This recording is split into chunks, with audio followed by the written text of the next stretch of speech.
Bethel, Bethlehem, and also this means house of lechem is meat or bread. Don't ask me why it's called that. And right here is Rachel's tomb.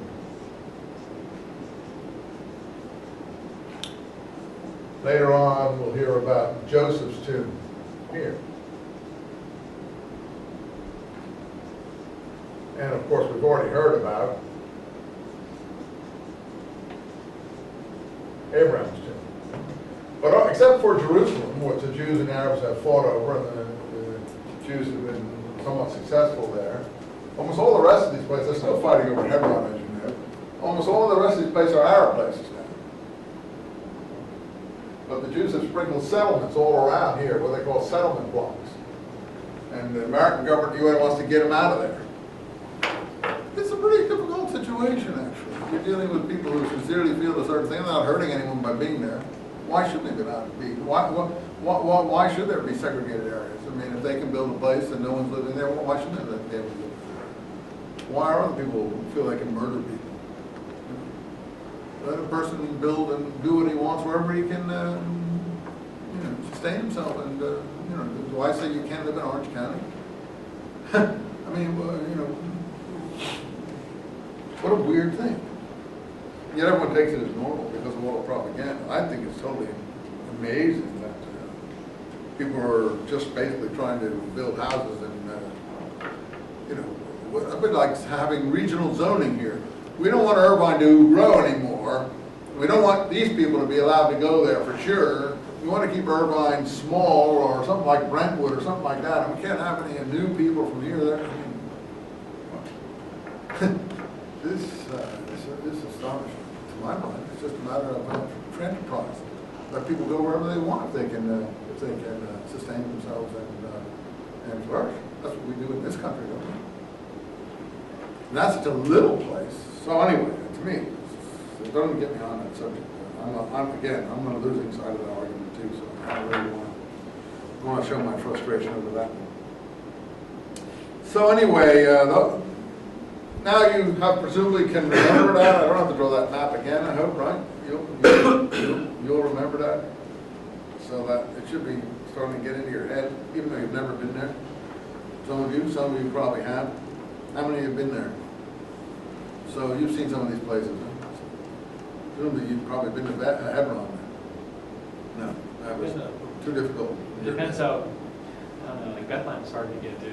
Yeah, but in the old days, these were easy places to get to. It's only more recently, and since George Bush, the elder, intervened, and all these peacemakers, all they did was make it more difficult, because the place was very docile back in the 60s, 70s, and the 80s when I knew it. And now it's like an armed camp. And all they did by doing all this was arm these people to the teeth, brought in all the terrorists into the country, and it created the situation they were all facing. It wasn't my own handed weapons in the 80s and 70s. The American government forced the Israelis to arm the Palestinians. And that's why you can't travel to Bethlehem. And the whole thing is so ludicrous that I can't even begin. That's why I'm not surprised they made a total botch up of Afghanistan and Iraq too. I mean, the people who do these things just don't have the in-depth understanding of what's going on. So when they give these terrorists and everyone arms, they don't know that they're actually going to use them. They think they're just going to put them in their pocket and behave nicely with them. Anyway, forget it. I didn't say anything. So here's another. But okay, that's still there to this day. What day? When was this written? God wrote that? That's still there till this day? No, God didn't write that. A human being wrote that. The only question I have is when? What day? I tell you, it's still there till now. I could have written it today, but when was it written?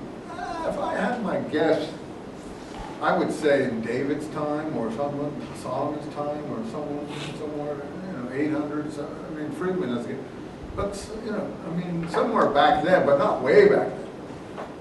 Someone said it's there in my time, the time the guy wrote this. So the question is, when did he write it? Was it written in 2000 BC? No, it wasn't there in 2000 BC. So it was there to this day. And it's been ascribed to Jacob. I can't promise you that that is Jacob and his wife's tomb, but that's the tradition. Now here's another thing. We had Reuben and we had Simeon and Levi not doing nice things, right? Now Reuben's going to do something. This is an Elohist tradition, obviously. Israel left and pitched his tent some other place in Migdal Eder. And when he was living there, 21, Reuben went in and mounted his father's couch. Basically, he slept with his father's concubine, Bilhah. And Israel learned of it. That's it. I'm sure there's more to that story than that. That's just a fragment, you see that, of a story. What do you mean Israel learned of it? What did he do about it? What did he say? Was he upset? Was he happy? Was he sad? Did he get angry at Reuben? So that's just not a defect in the text. That's all the narrator knows. It's all the material he has. It's like you sang a song to me, from Leadbelly or Blind Lemon Jefferson or someone back in the plantation days, and I only know a verse. I don't know the whole song. That's what that is, a fragment. And it is referred to later on when Jacob gives the blessing supposedly to his children, and he wants to give Reuben short shrift. Reuben, I'm not going to give you what you deserve because you slept with my concubine. That's the only other thing we ever hear about it, but I'm sure there's more to the story than that. So Jacob has these 12 sons in Padanaran, according to this tradition. And finally he gets to Mamre, which is where? Hebron. You see my map. At Kiryat Arba. The Jews now call their settlement in Hebron Kiryat Arba.